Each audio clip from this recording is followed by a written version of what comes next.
una luz en la oscuridad. Bienvenidos a este programa Café Cristiano, hoy con el libro de Jonás.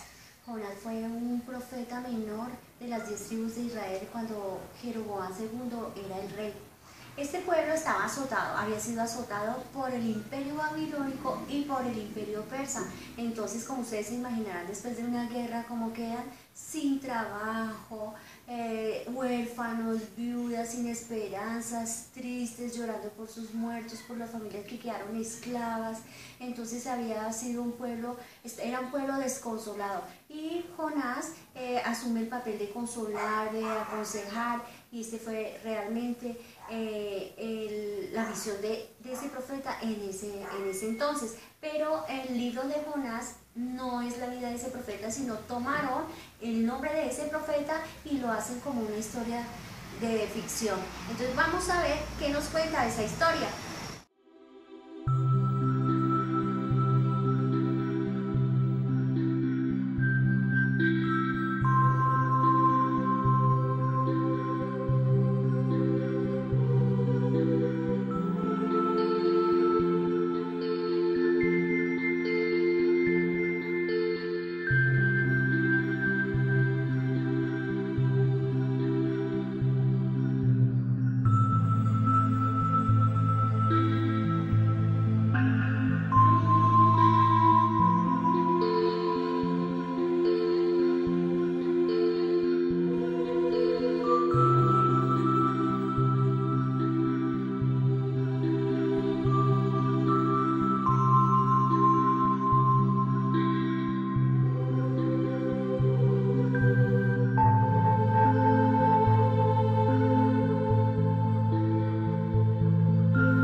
Con mis compañeras vamos a mirar las características de la personalidad, el mensaje, el tema religioso y ya la conclusión del tema. Lo que yo los invito a ustedes es a mirar qué tenemos, de ese personaje de Jonás? ¿En qué nos parecemos? ¿Con qué nos identificamos? ¿Cómo era el corazón de Jonás? A ver, el corazón de Jonás era un corazón duro, un corazón egoísta, un corazón de que por todo se quejaba. Así como nos pasa a nosotros hoy en día, que si nos quejamos porque hay sol, porque hay lluvia, porque tenemos, porque no tenemos, por todo nos quejamos. Así era él, se quejaba por todo, a pesar de que Dios, ¿cómo era con él de misericordioso?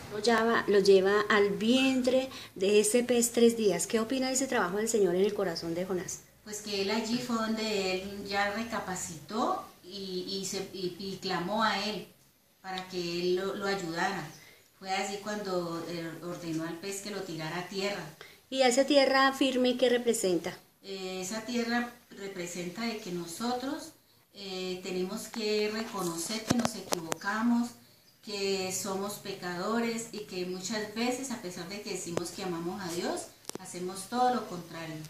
Y esa tierra firme es que el Señor nos saca cuando clamamos y nos pone en un lugar estable, porque si no nos pone en un lugar estable podemos volver a caer. El Señor le toca el corazón a Jonás, él sale a tierra firme. ¿Qué hace Jonás? ¿Fue con una actitud positiva o una actitud negativa a hacer lo que el Señor lo mandó a hacer en Nínive?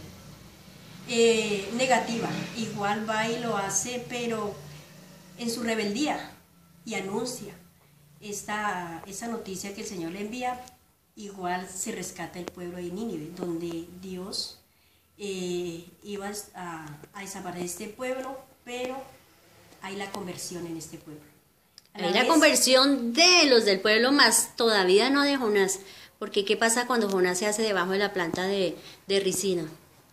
De Jonás aún no, sigue siendo el mensajero de Dios, pero entre comillas, como se dice, a medias, porque él igual va y sigue protestando, no se une a Dios, sigue con su rebeldía. Dios le crea una planta para su sombra, para protegerlo, porque Dios nos ama mucho y siempre es amor. Y aún así seguimos en nuestra rebeldía, nos quejamos, renegamos, protestamos, no somos conformistas. Si hablamos de la barca, la tormenta y la situación que vivió Jonás, y los marineros cuando él dormía, también en el Nuevo Testamento lo vemos cuando Jesús y sus discípulos salieron en aquella barca, hubo una fuerte tempestad, pero allí dormía Jesús. Los discípulos se asustaron y clamaron auxilio al Señor, y el Señor calmó la tormenta. Lo mismo pasó en Jonás. El pecado de Jonás, que fue la desobediencia, los elementos como el mar, la tempestad, son cosas que sirven para la conversión de los hombres. También lo vemos en el Nuevo Testamento, en Romanos, cuando dice que Dios dispone todas las cosas para los que lo aman. Si vemos los 3 días y las 3 noches que Jonás vivió dentro del vientre del pez, también hace referencia a los 3 días y las 3 noches que Jesús estuvo en el sepulcro. Si vamos al Salmo, la oración de Jonás posiblemente está tomada del Salmo 30. Aquel escritor quizás la tomó del Salmo 30 y la llevó al libro de Jonás para hacer referencia a la situación que él estaba viviendo. También cuando los marineros pensaban lanzar a Jonás al mar, hicieron una oración al Dios para decirle que ellos que no los hiciera responsable de la sangre de aquel inocente. Hace referencia en Lucas cuando también Poncio Pilato se lavó las manos y entregó a Jesús para que no lo culparan de su muerte. Aquí el mensaje de Jonás que nos muestra la Biblia, que Dios fue revelándole a él, al pueblo gentil, su amor y su plan de salvación, sin importar su raza, su cultura y su religión. Nos muestra también la inmensidad de la gracia, de la misericordia de Dios, con los ninivitas, con los marineros y con el mismo Jonás. También Jonás era como cualquiera de nosotros, un hombre imperfecto, lleno de flaquezas, pero que a través de su experiencia dentro del pez aprendió que Dios es misericordioso, que Él actúa en su tiempo, no en el tiempo de nosotros. Dios le encargó una misión a Jonás, misión que al ser asumida conduciría a este personaje a forjar su carácter, y aunque huyó del Señor, finalmente tuvo que volver a Él. Espero que les haya gustado el tema. Lo que hay que añadir es, nunca dudes de la misericordia del Señor. El Señor está para todos, no importa la religión, la cultura, la clase social, no le importa si eres negro, blanco, mestizo, indígena. El Señor tiene misericordia para todos nosotros. ¿Y qué es lo más importante?